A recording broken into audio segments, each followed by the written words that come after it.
The views and opinions of the hosts and guests are their own and do not necessarily reflect the views of the management and staff of Guardian Radio.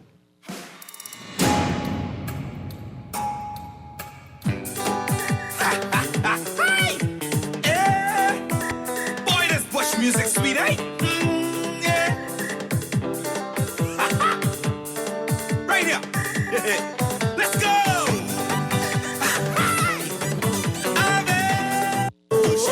I ain't going home. Why you messing around? The woman on your mind. You didn't hold your ground. Now you asking all around. Did you see him? Good yawning this morning and welcome back to Guardian Radio 96.9 FM, your station for fresh news, smart talk all day. It is Friday the 16th of May 2025 and you are on the clock with Erin Greene. That song was Avi, I Ain't Going Home, one of my favorite Bahamian songs and one of my favorite Bahamian artists and one of my favorite Bahamian rake and scrape genres, that dirty Nagua rake. Let's say good morning to the whole island of Inagua and all of the people down there who keep rake and scrape alive. I want to say good morning to Stalit. I don't know where he is, Stalit. You ain't at the farmer's market on Gladstone Road no more. And there's sadness in our hearts because of that. You ain't on the local radio no more talking about Saxon and the Valley, music makers, one family. But we are forever grateful to our Inagua family for their continued contribution to the growth of Bahamian culture, right? Also, talking about Bahamian culture, I'm going to say this again. It's a very important notice. It's about the mangoes. The mangoes are dropping. But I have a feeling that y'all haven't noticed something yet. An observation over the last several years as a local produce vendor and processor, what I've realized is that we're picking the mango wrong. We're picking the mango wrong. We're picking the mangoes too late. The mangoes to drop off the tree. So here's what's happening. You looking up at that tree and you waiting for that mango to turn that beautiful golden color. It's already overripe by the time it hits that color. I need you all to go out and observe and test your trees. Pick the mangoes so that you know when they're at perfection, the perfect time to pick. Because people are picking the mangoes too late. Why is that a problem? Because you charging me premium price for a mango that is already on its way to rot. That's why it matters.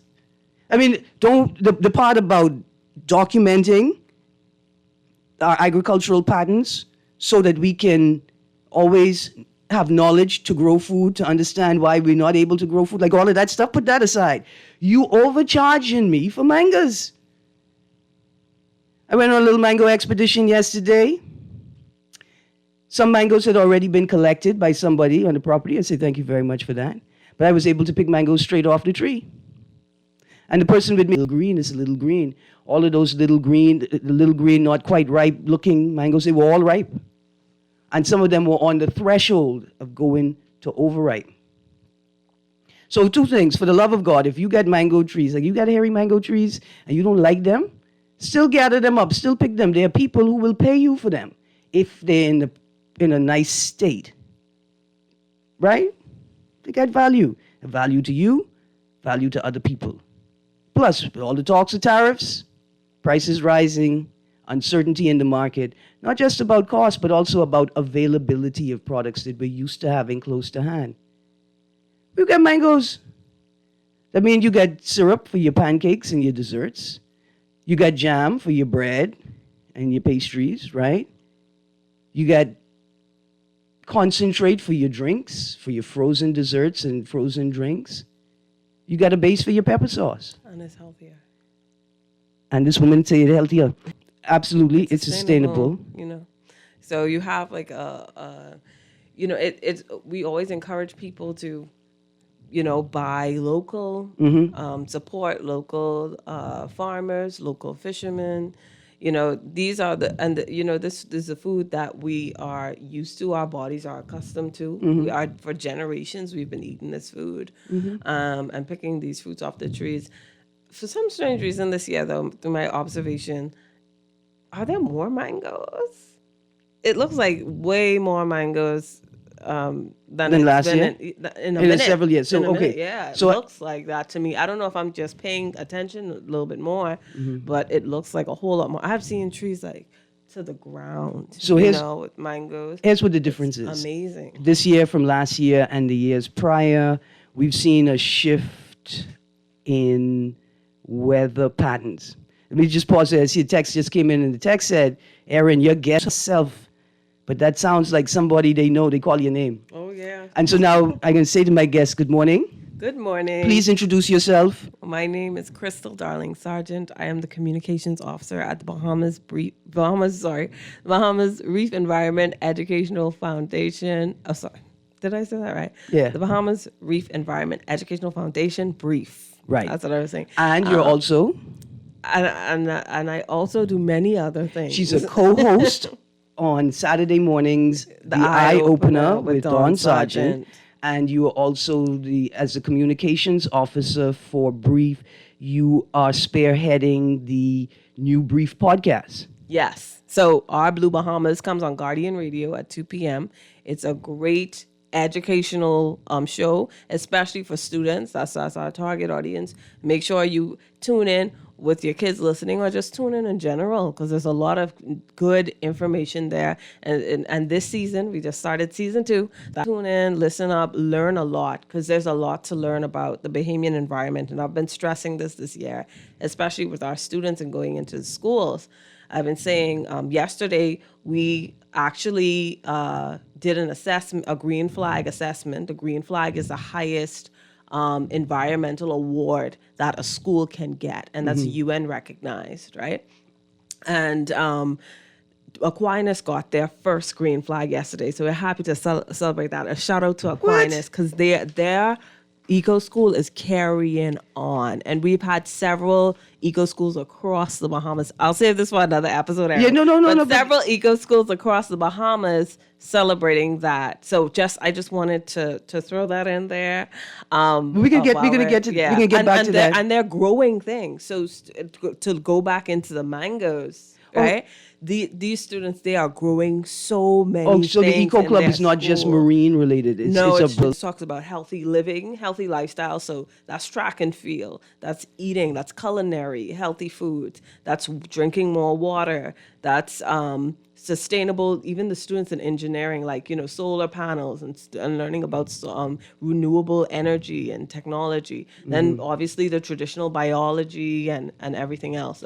So it's very multifaceted. Well, listen, before we get on the seas with Brief, Yes. let me remind you guys of the Guardian Media Group Cruise Giveaway Promotion. Guardian Media Group and Going Places Travel want to take you on a 7-day cruise for 4 to Panama, Colombia, Curacao, and Aruba on Royal Caribbean Serenade of the Seas. And here's the best part: no visa required. That's right, no visa required. You have 4 ways to enter, 4 ways to win. 1, fill out the form in the Nassau Guardian. 2, listen to Star 106.5 and Guardian Radio 96.9 FM. 3, follow, or 4, make a purchase at Going Places Travel. Entry deadline is June 27, 2025, drawing on July 4th, 2025. So pack your bags, get ready to soak up the sun, and feel that ocean breeze. You and 3 loved ones sailing the high seas on a vacation cruise of a lifetime. Brought to you by the Guardian Media Group and Going Places Travel. Certain conditions apply, airfare, taxes, and gratuities not included. And if you take me on this trip with you as one of your 3 extras, right, I will attempt to secure a grant from the Bahamas, the Commonwealth of the Bahamas government, for a fruit exploration expedition. I just saying, maybe we could get a grant. Maybe we take our pen and paper and a phone with us, and we could document the different types of fruit we eat in these places that also grow in the Bahamas and don't grow in the Bahamas. And then we're going to write a little paper called "Thank You, Erin Greene, for this cruise." But like observation, right? What a wonderful time to observe how other people are living, how they eat. Like that's part of tourism. For sure. Observing how other people are living, how they eat, how they live with the land. What techniques are they using for survival? And not even for survival, just for fun. Like, what do people Yes. do for So fun? recreational, all those tamarind, Yeah. mango jams and stuff. Now's the time of year. Dilly, like people are getting creative with those. You can make cakes. You can make, ice creams and sorbets. You can make sauces for your meat and your, smoothies. Oh my gosh, mango is the perfect fruit for smoothies, and that's whether they're hairy or not. So it doesn't even Okay, Paul, matter. because So good. hold on, because I don't like the slur against our local juice mangoes. 1 second, let's go to the phone line. Good morning, caller. Good morning, Ms. Green. Can I have a moment of your time with your mangoes? Yes, sir. Okay, good morning to you and your guest. Mrs. Green, I saw that as well this year, and I know you always talk about the different fruits and stuff around here. You don't mention pigeon plum, but... That's because you all old people is hide that secret from This us. year, when I look around town, all I see is what we call stringy mangoes. Yeah. But have you seen any mangolas? The ones, the pretty I have. yellow and red ones we call mangolas? I mean, I seen the trees. Yeah. Here's what, But they're all in the people's trees. yards. They seem to be very small. They turn yellow and then they fall off. I can tell you why. I can tell you what I think is happening. Absolutely right. A great observation. Thank you very much. So y'all may not have noticed, but mango season is early, right? Or maybe for a period of over 5 years plus pre-pandemic, mangoes have been coming late. Yes. Right? Like June. But Yeah. we experiencing right now, there's still some tamarind on the tree. We're at the very end of what would be a tamarind season, but there's still 52. I ain't gonna never stop thanking you. And to all the people that reached out here and me cry and beg for tamarind and shit, they number saying thank you. Thank you. Tamarind's on the ground. And I like Scarlet tamarind plum. too, by the way. Crystal say tamarind waterproof. We could eat that in the ocean when we snorkeling. Scarlet plums on the ground. Mulberry, dilly, mommy supporter, breadfruit, soursop is coming in right now. But for mango and tamarind to be quote unquote on the ground at the same time, it's clear that should make people stop and think right away. Ooh, something is shifting, something has shifted, right? So in terms of not seeing the mangolas, very simple. The juice mangoes, what we call the hairy mangoes, because they're full of fiber, which is value, right? It's not a negative, that fiber is a value. Those mangoes typically come earlier than mangolas, right? Second thing, there's over 200 varieties of mango at the same time. Now, the closer you plant your trees together, they like sort of harmonize, right? Their frequencies become crosswire, and they tend to, so the juice mango may be the most dominant, and then you find that all the mango trees in your yard are getting hairier and hairier. This is just anecdotal observation. I'm not a mango scientist. I'm just a mango whisperer. So what you find is that you have we used to have winter mangoes because they are mangoes that bear in December, right? And you could fill a massive piece of property, but you could have, because you need a spacing distance, but you could have trees that bear every month because it's a different variety of mango, right? Bang. So mangolas tend to come later than the juice mangoes or the hairy mangoes. You should observe that. The reason why you're not seeing the mangolas is because they haven't changed color yet. They haven't turned. So they're right there. I've seen them. They're in the That's what I'm trees. saying. I see them. Yeah. Because I'm stalking the trees. And, they're in people's yards. Yeah. Most of Because we ain't them- stalking your property. Yeah, Just the tree. Yeah, just the tree, and most of them are in people's yards. And actually, one of my neighbors, their mango tree hangs over, and I noticed, and I was like, oh, and they have like that little cute blush, that little like red part on it. That's how, and they're still fully green. And all of the mangola trees I've seen, they're green. They're not like I haven't seen one ripe, but the mangoes, oh my God, they'd have the green ones at the top, and then they'd have all the yellow ones at the bottom. Like they want you to pull them off. Like, please pick me. So yeah, I've noticed that too. Yeah. So now to plenty mangoes this year versus the last few years, right? We've had drought-like conditions.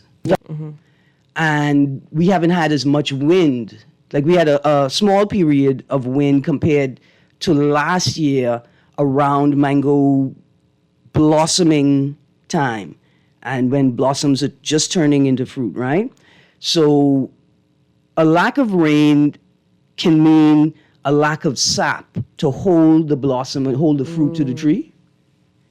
And so the lack of rain, when wind comes, a lot of mangoes. So last year, a lot of mangoes were lost before they even became fruit, right? Because of the heavy winds, and then when the winds And last came. year was much hotter as well. Last year was the hottest year on record. Well, Yeah, so we it was- still get in there. Yeah, so it was hot. Like this year didn't break those records. It was still hot, But it didn't- it wasn't as terrible as last Early- year. early in the year, right? Yeah, And because so- from February we were breaking records. February straight to I think about August or so, we were breaking the heat record. So it was really hot last year. Yeah. And so 2023 was also, we had Yes. significant rain every month of the year 2023. 2024, far less rain. So far for 2025, even less rain. Yeah. Right? And so, like, observing all of these things, watching the trees, I also, like, my mango tree bared far more mango this year, smaller than typical as well, right? So there's also the issue of nutrients. Are you feeding your trees? Like, what do you expect? Are you fertilizing the tree? Are you fertilizing the tree at the right time? In this drought, have you watered the tree? Right?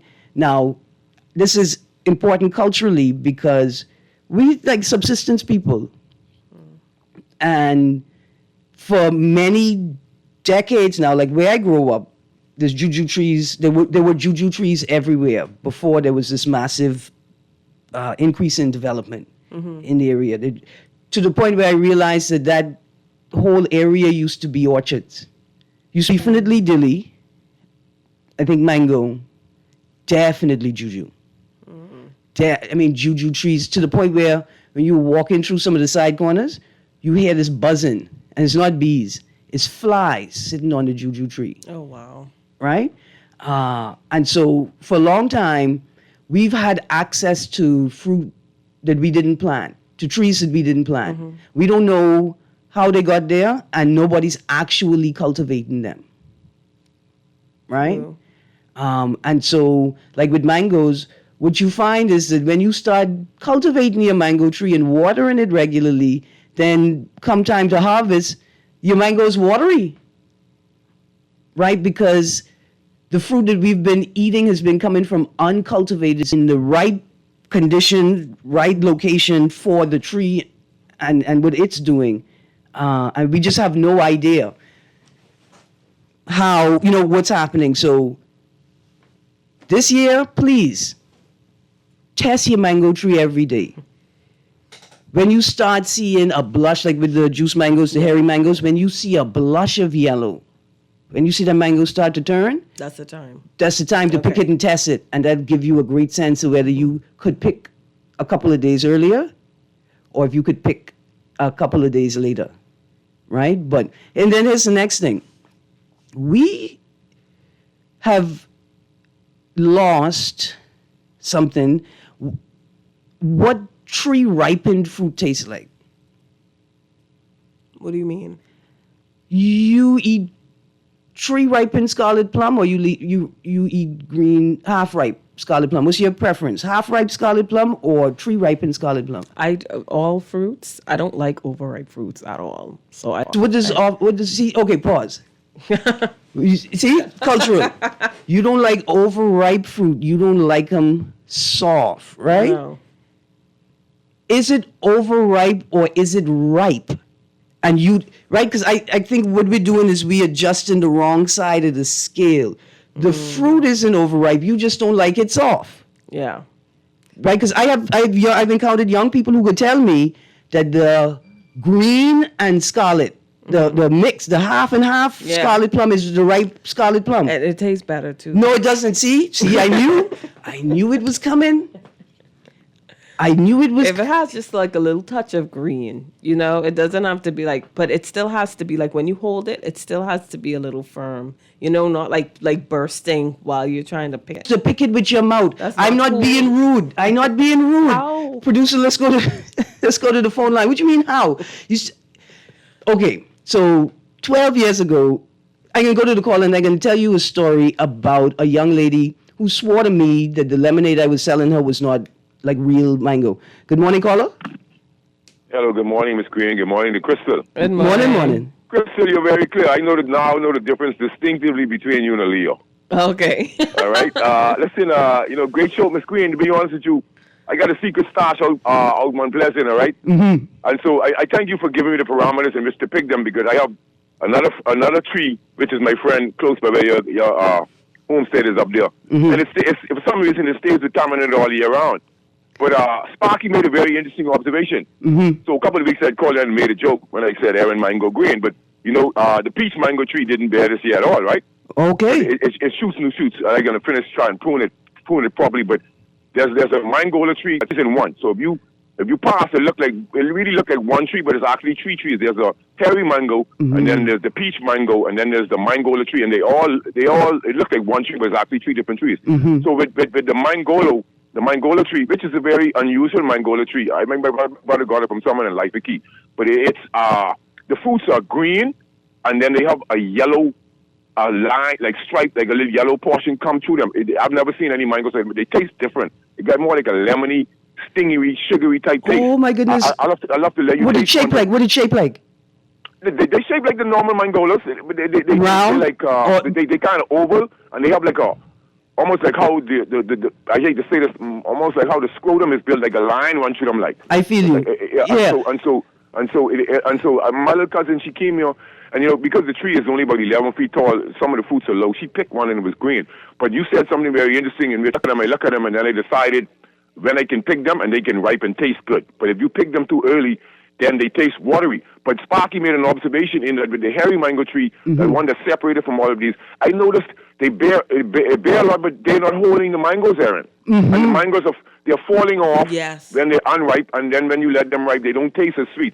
So something is unusual. I don't know. It's something that's very unusual, but like I said, I've noticed this, and I'm glad Sparky noticed it. And as it relates to the scarlet plum, I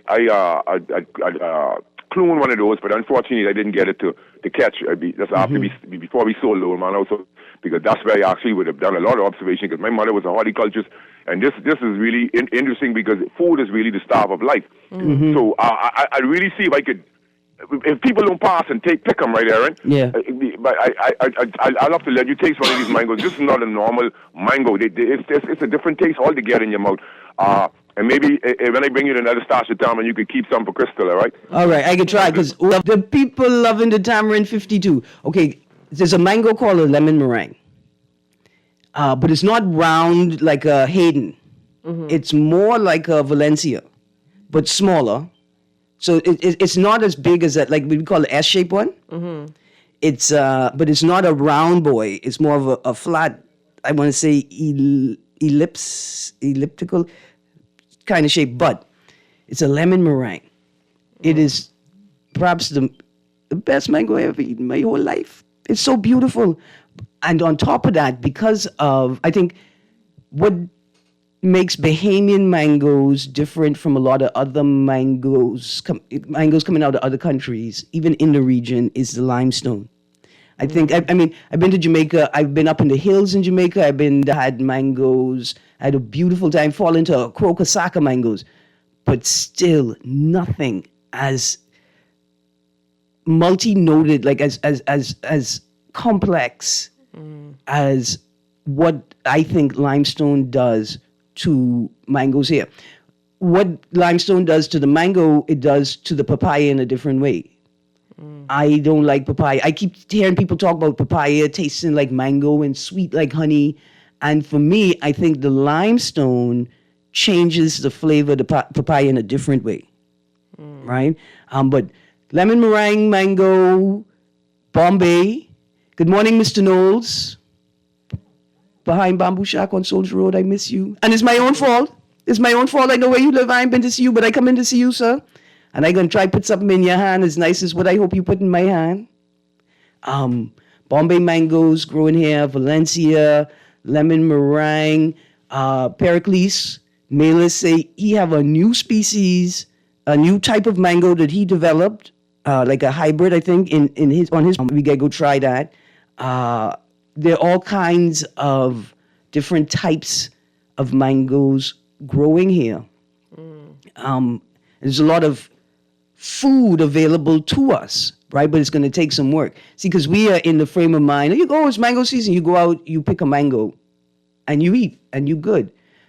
We have to shift culture slightly so we realize that if we harvest everything, or as much as we can, we can eat while it's in season, and we can preserve for the rest of the season.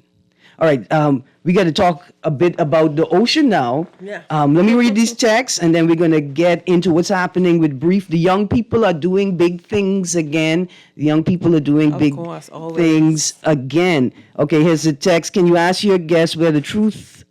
Oh, yeah, we're not talking about Exuma. We're talking about Brief, Bahamas Reef Environmental Education. No Exuma stuff today. Right, the text says the other mangoes come around August. You all know there was a winter mango tree in a property, Soldier Road, and a pond that had winter mangoes. You could get mangoes in December. There's also somebody have a ganeb tree that is bare in December. Sounds like the type that I mean, it really has a distinctive taste. Yeah, lemon meringue is just something beautiful that's coming out, definitely coming out of Eleuthera, and there's some lemon meringue trees in New Providence. Texas says, I have about 4 hairy mango trees in my yard, prolific fruits and mango doing every minute. I'm not checking for them, but my neighbor has a mangola tree that hangs in my yard. Yeah, I've been nurturing that tree like that's my own, loaded. For some reason, Coral Harbor seems to have mango on every lot. Okay. Yes, and it's like Fox Hill with the dilly. The dilly is so good. My parents, they live in the area. So they have a dilly tree too. Love it. Just before we go, right? You sell your prettiest mangoes, or you give them to your mommy, your wife, or your Grammy. Right? The next layer of mangoes is your processing mangoes. You're going to peel your mangoes, dry the skin, crush it to add to your various types of local seasoning products. The hairy mangoes, you're going to strain the fiber, and you're going to collect that fiber, you're going to wash it, you're going to dry it out for other things like making seedling trays and things to make sure that you're growing, right, as a grow medium. You're going to process some of your mango for smoothies. You're going to process some for concentrate. You're going to keep that in your freezer until you can get to it. Then you're going to get a dehydrator. Some of this mango concentrate you're going to turn into mango leather, dried mango strips, right? Some of the chunks you're going to cut down into thicker strips, and you're going to turn them into fruit roll-up, right? Okay. Then the concentrate you're going to use to make your pepper sauces, you can use to make your syrups. You can make vegan savory sauces with mango concentrate, as well as sweet dessert sauces as well. Then we get to the mango seed. The mango seed, I come to you right now, call it the mango seed. It's mango butter for cosmetics.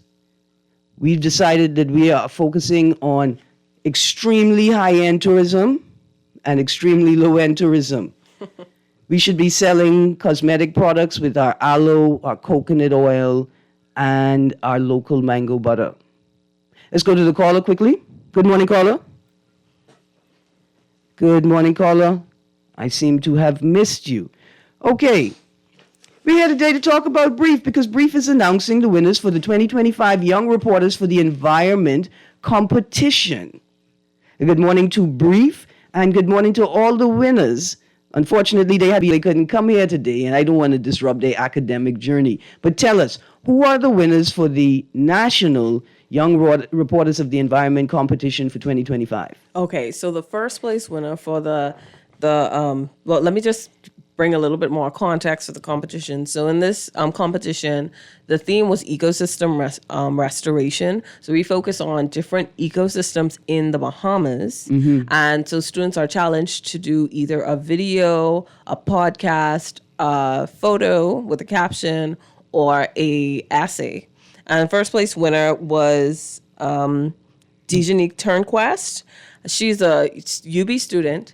And she wrote a essay on... It's called Polluted Blue. Yeah. Bahamas' Blue Holes at Risk. In her work, she explored the environmental, economic, and cultural significance of blue holes and warns of the dangers of ongoing marine pollution. Yes. So it's actually the first time we've ever seen a a student talk about blue holes as a marine ecosystem, it's something that, you know, is more or less like overlooked. So there are so many different ecosystems or parts of ecosystems that we talk about, but there are some core ones that we always focus on, like the mangroves, right? Everybody knows the mangroves, the coral reefs for sure, the rocky shores, right? But then we also have things like blue holes, seagrass beds, sand dunes, you know, where we have our sea oats that hold everything together, and other that, you know, and many others. But this was a really unique entry, and it also got the attention of judges because the national winners were the national winners and the runners-ups. Their entries were forwarded to the international competition, and we have her entry as one that was shortlisted along with the other international entries that, you know, that did well. So hopefully we have our fingers crossed right now. We're still waiting to see, you know, if she's one of the finalists. We also have Mateo Davies from Grand Bahama. All right. So when we come back from the break, just to lead us into the break, the text says, don't forget mango mead for the people who like to make their own adult beverage. Listen, world famous rum fingers, perfect for church prayer meeting and parliament. Mango rum finger was our second rum finger. The first was Fisherman's Brew, because we were tired of men asking us to come on the boat and keep them warm in the winter. So we put that 5-pepper blend in that overproof rum, and a dream came to life. Anyway, we go into a break. When we get back from the break, more mango and more brief, more students doing very well at home and abroad. We'll be right back. Stay tuned.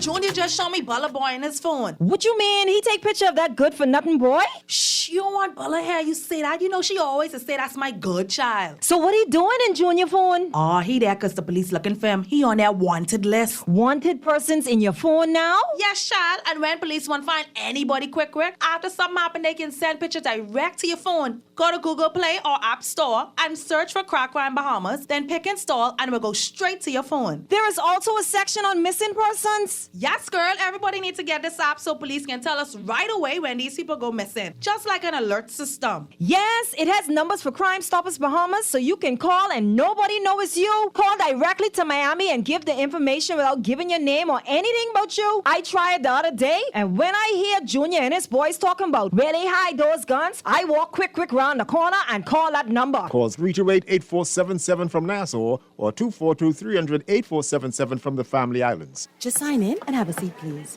They'll call you in for your x-ray shortly. Room, you won't have that problem at 4th Terrace Diagnostic Center or Imaging at Grosvenor. We never schedule multiple appointments, so you'll be in and out in no time.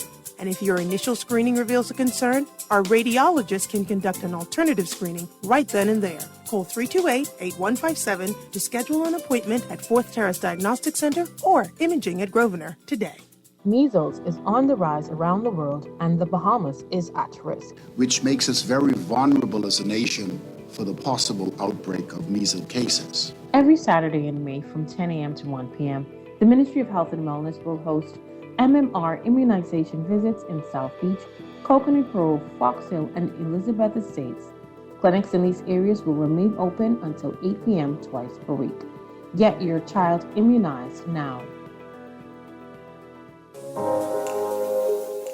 Love the show? Become a sponsor today. Call 302-2300 for our rates and packages. That's 302-2300. Become a sponsor on Guardian Radio 96.9 FM. Fresh news, smart talk, all day. Pinder is carrying a new line of tile, the Sky series of porcelain. Comes in 4 colors, tones, and shades. There's Sky Noir, Sky Azure, Sky Glance, and this one, Sky Green. Sky Green, as you'd imagine, gives you a smoky kind of feel. It's not heavy and depressing, but gives the area a chill feeling. The Sky series comes in 2 formats, 24 by 24 at $5.30 a square foot, 12 by 24 at $5.25 a square foot. I really like this series for big spaces, and being porcelain, they can take a lot of traffic. The Sky series at Pinder Tile. At Cleveland Clinic, care is everything. So when your primary purpose is to care for the world, you'd start with your community. until you're accessible anywhere. You make complexities your specialties and put compassion before anything else, all to redefine what's possible. For everyone, for every care in the world. Cleveland Clinic. Come from the bank, ducks in the pond. These gals out here like grass on my lawn. And let me tell you one thing, I ain't going home, no, I ain't going home, Comes from the bank, ducks in the pond. Good morning and welcome back. Just before we get back to announcing the winners and runners-up for the brief 2025 Young Reporters for the Environment competition. That's a national competition, right? I just want to put some headlines out there for sports. ACW announces WWEID partnership. Anyway, the ACW, there's a developmental program, the WWE, and they're going to have a first-time match in the Bahamas Saturday, June 28th at Bahama. The most exciting part, our girl, when she wrestles with ACW, she's Kalia Capri. When she wrestles with Women of Wrestling, she's Sierra Breeze. Our very own Kalia Capri will be defending her ACW title at that event. NACAC Championships returning to the Bahamas. Young athletes put on a show at the Silver Lightning's Road to Tokyo Track and Field Classic. Ultimate Champion Sports Academy team earns US SSA 10AA ranking. That's baseball. VJ soars at NBA Draft Combine. And the Bahamas drawn into Group B for the FIBA, International Basketball Federation Basketball World Cup 2027 tournament as it officially begins. NBA playoffs. Buddy's out. My feelings are hurt. I don't know if I like Jimmy Butler anymore. But just one thing I have to say, Jimmy, don't you put this on Buddy. You kept telling him that you're the star. You kept telling him that you're the one that people come to see. You're the one who's getting the attention. The question is, when did it deliver? Anyway, I sad, I mad, the Warriors are out. And in the Bahamian way, I don't know if I even want to talk basketball no more. My team out. Anyway, also we say condolences to the family of the victim in the traffic fatality in Eleuthera last night near the glass window bridge. Something is wrong, people. Something is wrong. The entire system is collapsing. Traffic, management of road use, all of it. Something is wrong. Too many people are dying on the roads unnecessarily. We only have 400,000 people. It's not making any sense. And every day stories come to light that clearly highlight where some of the problems are.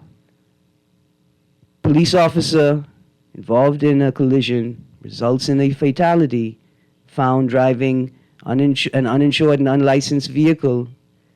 And there are no charges. We couldn't find nothing. We all put the charges. Did you put the charges where you all put the OBAN file again? Where are they? It's disheartening. It's disheartening. I had a text here that says, don't forget Cocoa Plum on the ground as well. I love Cocoa Plum too. And you know what I love? I love the people who think that Cocoa Plum is an ornamental and not a fruit-bearing shrub. I love them because those people could also afford to water their shrubs every day. They could afford to water their plants every day. Right? And so there are a couple of places you could go where cocoa plum are actually planted as ornamentals. Mm-hmm. But if you know the right time, you could get some. So I East Bay this week actually. So University of the Bahamas, you need encouragement to go to the library. There's cocoa plum out there. Out I don't know where, the Bahama Boulevard. All right. I got a text here that says, tell Jimmy the gimme a performance like Buddy or better before we send him a Bahamian letter. I done going to send him a letter. He on the stop list. He can't come in. You trying to ride buddy like that, and it turns out you were the problem. Producer, let's go to the phone line quickly, very quickly, and then we get back to brief. Good morning, caller. Good morning once again, Miss Greene. Sorry to call you at a late moment. 2 observations, Miss Greene. On the western end of the island, I know when we were small and going for drives with Mommy and Daddy on Sunday, there used to be an abundance of cocoa plum.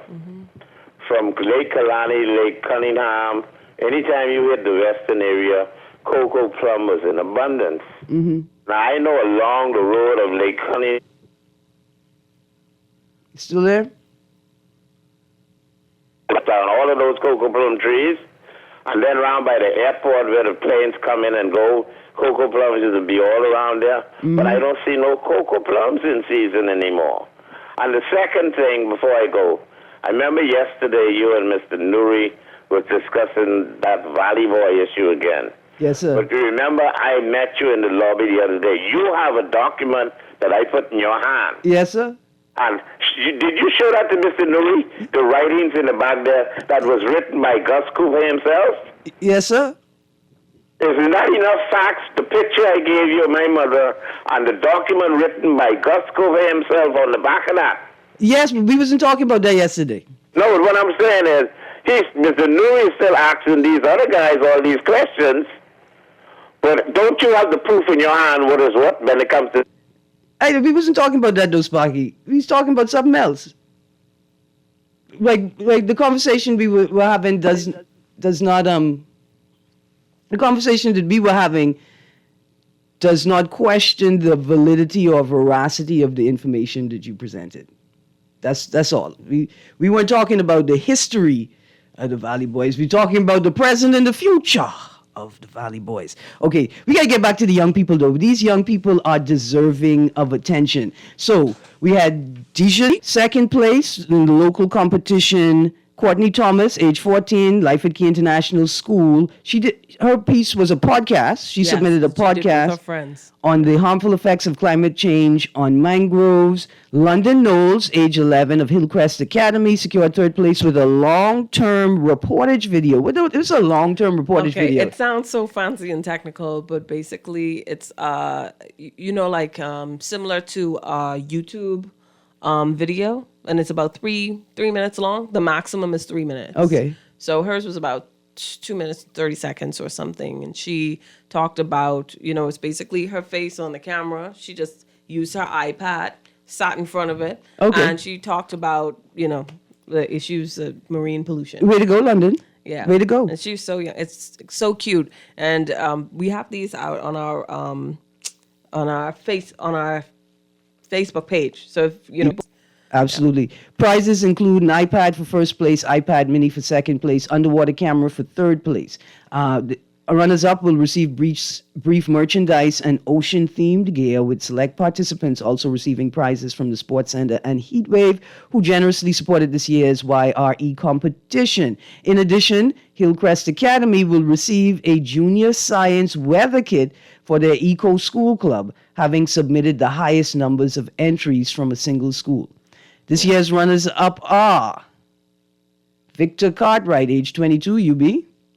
Kaylee LaRoda, age 17, St. Anne's School. Michaela Kerr, age 19, University of the Bahamas. Mateo Davies, Billin School, Grand Bahama.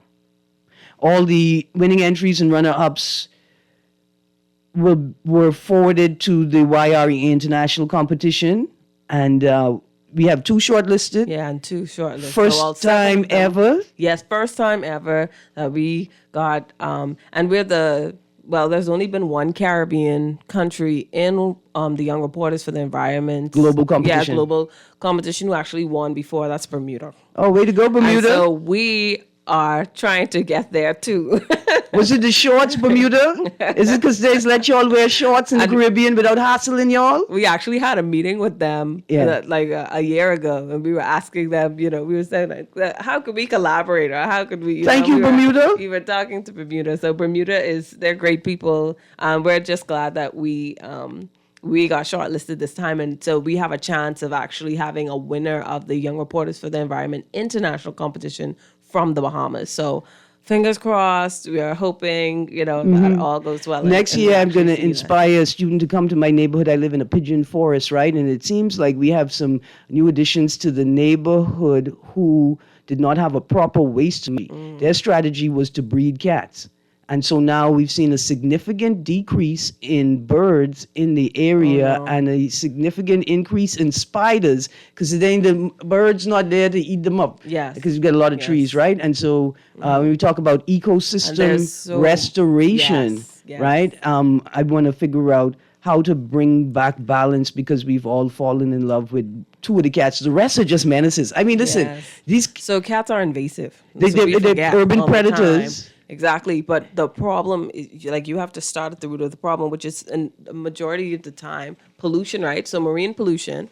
One of the second shortlisted entry was about pollution, and he had a photo that said no dumping, and it had a bunch of trash in the area just thrown out on the side of the road, and so that got the attention of the judges, and so it is a problem that we can recognize here. They're also recognizing internationally, so that is something that we need to try to solve. And I think it's proper waste management. We like to point the finger at each other and say, well, people littering on the road, but you can have everybody picking up all their trash. But if you have, you don't have a proper waste management system, or you have one that's a little flaky and, not always on time, inconsistent, or even not paying attention to certain times of year, like Easter and Christmas, when there would be a little bit more trash. Certain times of the day.